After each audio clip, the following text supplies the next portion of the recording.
Accident జరిగి జహీర్ అంటారు. జహీర్ నేము జాకీర్ అనే జాఫర్ జకీర్, మేమంతా జకీర్ అని పిలుస్తున్నాము. వారు చనిపోవడం నిజంగా ఊహించింది. ఎందుకంటే అజాత శత్రువు, ఎవరితోనూ తగాదాలుగా అనేది ఉండదు. ప్రజల కోసం, సమాజం కోసం కష్టపడే వ్యక్తి. ఎప్పుడు నాతో వచ్చి మాట్లాడినా డెవలప్మెంట్ గురించి మాట్లాడేవాడు కానీ వేరే విషయాలు ఏమి మాట్లాడేవాడు కాదు. అటువంటి వ్యక్తి యాక్చువల్గా చనిపోవటం అటు తెలుగుదేశం పార్టీకి, అదేవిధంగా ముస్లిం యొక్క సమాజానికి కూడా ఎంతో తీరని లోటు.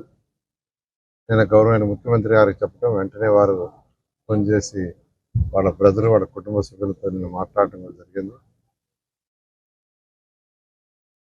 యొక్క జాకీర్ యొక్క ఆత్మకు శాంతి పొందాలని కోరుకుంటున్నాను. ఈరోజు నిజంగా అంటే ఈరోజు వేల మంది యాక్చువల్గా దీనికి వచ్చారు, ఒకరిద్దరు కాదు. నేను కూడా ఎక్స్పెక్ట్ చేయాలని నిజం చెప్తున్నాను. వేల మంది ఇంతమంది వచ్చారంటే కారణం ఏంటంటే అతను మిగతా వాళ్ళందరితో ఎలా ప్రవర్తిస్తున్నాడు, ఎలా ఉన్నాడు అనే దానికి ఒక నిదర్శనం. ఇటువంటి నాయకులు పోవటం నిజంగా చాలా బాధాకరంగా ఉంది. ఏదేమైనప్పటికీ వారి కుటుంబానికి అటు తెలుగుదేశం పార్టీ అంతగా ఖచ్చితంగా సపోర్ట్గా ఉంటామని తెలియజేస్తూ మరొకసారి అతని ఆత్మశాంతి కోరాలని కోరుతున్నాను. ఈరోజు జాఫర్ షరీఫ్ జాకీర్ వాళ్ళ కుటుంబానికే కాదు, తెలుగుదేశం పార్టీకే కాదు, యావత్ ముస్లిం సమాజానికి తీరని లోటు. 25 సంవత్సరాల నుంచి, తన వయసు ఇప్పుడు 50, 25 సంవత్సరాల నుంచి ప్రతిరోజు సగం భాగం తమ జీవితం మొత్తం కమ్యూనిటీ కోసం, అది కావాలి, స్కూల్స్ కావాలి, ఇంకోటి కావాలని ఎప్పుడు కమ్యూనిటీ కోసం పాటుపడిన అతను. తెలుగుదేశం పార్టీకి కానీ చాలా ఒక సంకల్పంతో పార్టీ గెలవాలి అని పనిచేసిన వ్యక్తి. గతంలో కానీ కార్పొరేటర్గా తుడిలో తప్పింది, లేకపోతే ఈరోజు కార్పొరేటర్ అయి మనకు ఒక డిప్యూటీ మేయర్గా ఉండుండేవాడు. ఏదేమున్నా తన ఏదైతే ఆలోచన ఉందో ఈ ముస్లిం యువత మొత్తం రాజకీయాల్లో ఉన్నా, రాజకీయాల్లో లేకపోయినా ఒక సమాజం పట్ల మన బాధ్యత అనేది ప్రతి ఒక్కరూ గుర్తు పెట్టుకోవాలి. అది జాకీర్తోనే అతను చేసే పనులు కానీ మనం ముందుకు తీసుకెళ్ళాలి.